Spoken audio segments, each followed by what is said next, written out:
Coach, how you doing, sir? I'm good. How you doing? I'm doing very well. We'll go ahead and go to Cam to start. Hey, good evening, Coach. Congratulations on your first win of the season. Thank you. I appreciate it. Hey, Coach, I want to ask you about the second quarter. You guys jumped out to the big lead, and what did you notice that kind of happened in the second quarter? How things kind of fall apart there for a minute? We turned the basketball over, and they got out in transition. I think they had 15 points off our 11 turnovers at halftime. That was one of our emphasis coming into the game, have to take care of the basketball. Don't let them get out in transition. Then I thought we got some good shots that we didn't make, and they was able to get out in transition and get some easy baskets. But overall, I thought we did a great job only having 5 turnovers in the second half, and then also only giving up 8 offensive rebounds, and Trey's had 4 of those. And anytime you can keep AD to 0 offensive rebounds, you've done a pretty good job. So with their size and their length, we wanted to do a good job on the glass, and we did that. Coach, I don't know if you noticed, but there are about 5 minutes in the game left in the fourth quarter. A lot of the players on the bench were standing up, cheering what was going on, especially cheering for Paul. Did you notice that? And what does it say about the camaraderie that you've developed with this squad? The camaraderie is great. You know, when one person does great, we all do great. And that's what we want to get across. That's our motto for this season. Like, we cheering for each other. And when somebody does well, we want to be there. And when somebody's doing bad, we want to be there. So PG, in the second half, we was able to draw some plays up to get him in the ISO situation, to get some matchup and post up on the elbow, catch and shoot. So PG just had an overall phenomenal, great game, going 13 for 18 from the field and got more aggressive in the second half. We'll go over to Miriam. Hey, Ty, I just want to follow up on Paul. He's been saying that he feels healthy and he feels good. I mean, is this him when a healthy Paul George? Is this what we can expect? Yeah, this is him. I just think playing free, just playing his game, and we need him to do that. And then it's also good for us being able to stagger him and Kawhi. He comes out early, then he comes back and playing against those second unit guys. PG against second unit guys is going to be tough to handle. So, right now, it's a good win, a great business win for us. We got a lot more work to do to continue to keep building and getting better. It's going to be a process. This is a good start for us. Can I ask how you feel about it? I mean, this win number 1 as Clippers head coach, how's that feel? It feels great. Anytime you win is great, especially in this league with all the tough teams there is in this league. Anytime you can get a win, it feels great. But, to come out game 1 with my first time, coaching this team and to play against a great team like the Lakers and get a win, it's a great feeling. Thank you. We'll go over to Farbod.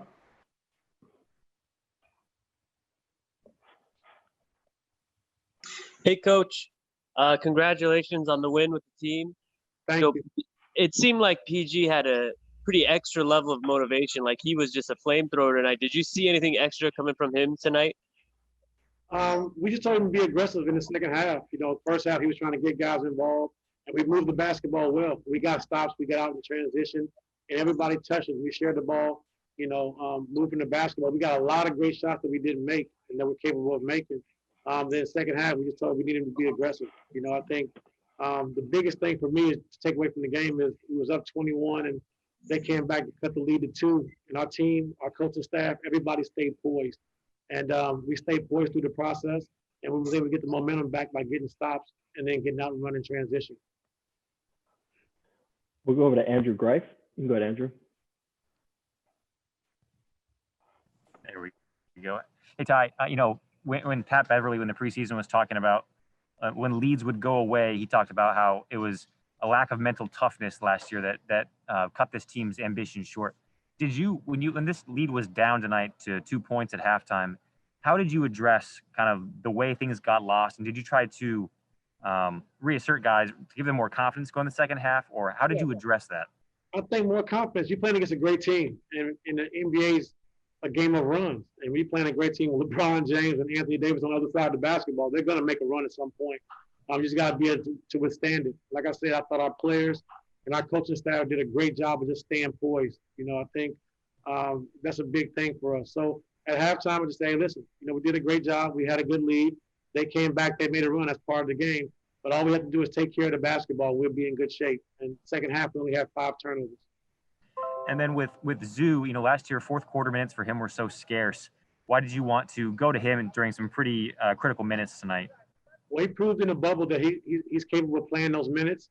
But also, I just thought his size was a presence. I thought his size was a big factor in this game. Being able to rebound the basketball, block shots, some offensive rebound and putbacks. I thought his size really played a big deal in this game. Thank you, Ty. Yes, sir. We'll move over to Ohm. You can go ahead, Ohm. Hey, Ty, forgive me if this was asked earlier, but PG had said that, this season is going to be different because he's going to be able to come in. He had an off season to work out. His shoulders feel better. Given how things ended last year in the bubble, or last season in the bubble, how big was it tonight to see Paul kind of respond the way he did today? Well, our main focus is, like you said, on this year and tonight. We can't focus on last year. That's behind us. But I think his focus has been great. I think the way he's been working, the way he's been leading has been great. And we just got to continue to keep doing that. Like I said, but we just want to, keep building. We don't want to be a front running team. When things are going great, we're cheering for one another. When things are going bad, we want to do the same. So this is a good first win for us, but we have a lot. We got a lot of work to do, and like I said, we don't have a lot of stuff in that we can take advantage of mismatches the way I want to, but we'll get there. And what did Paul show you when he got really hot there in the second half? That he's unstoppable. Thank you. We got time for a couple more. We'll go over to Mark Medina. Go ahead, Mark. Ty, good to see you. To build off that point, when you're talking about Paul playing with aggressiveness, what do you think is the key for him to be in that kind of mindset? I don't know. I mean, just, he's going to play free. We're going to put him in spots where he's comfortable. We're going to give him the ball in situations where he's used to making plays. And that's his job to do that. So with that being said, he had a great ISO game tonight because we thought we can go with some mismatches. And then the next step is when teams, try to double team or do something different, he has to make his teammates better. So that's what we talk about with him and Kawhi, every day is we're going to go to you guys, but you got to make guys better as well. We'll go over to Joe Varden. Did they get you with the water bottles after the game? No, he didn't. Nope. It's a weak locker room. That's a Ty staple. Hey, you've been on the other side of these ring ceremonies, like having won one, and you know how emotional it is. Did you try to kind of take advantage of that tonight, being in the locker room where you aren't going through those emotions? Is that something you guys talked about beforehand?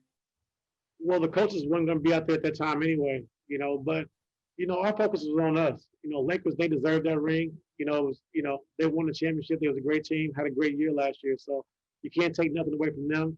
Our main focus is just coming into this season, starting tonight, and trying to establish who we are and what we want to do going forward. So our focus wasn't really on the Lakers getting their rings. Like I said, they deserve it, and they were the best team last year. So congratulations to them again. But now we're moving on.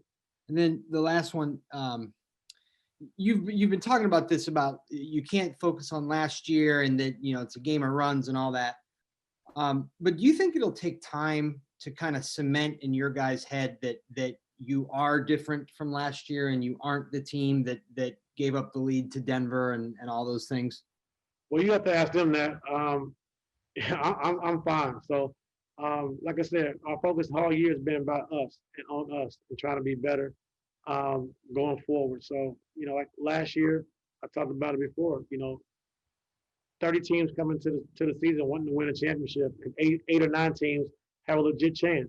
And at the end of the year, it's only one winner. And we fell short of our goal last year, but now it's time to focus on going forward. Thanks, Ty. That's all the time we have for you.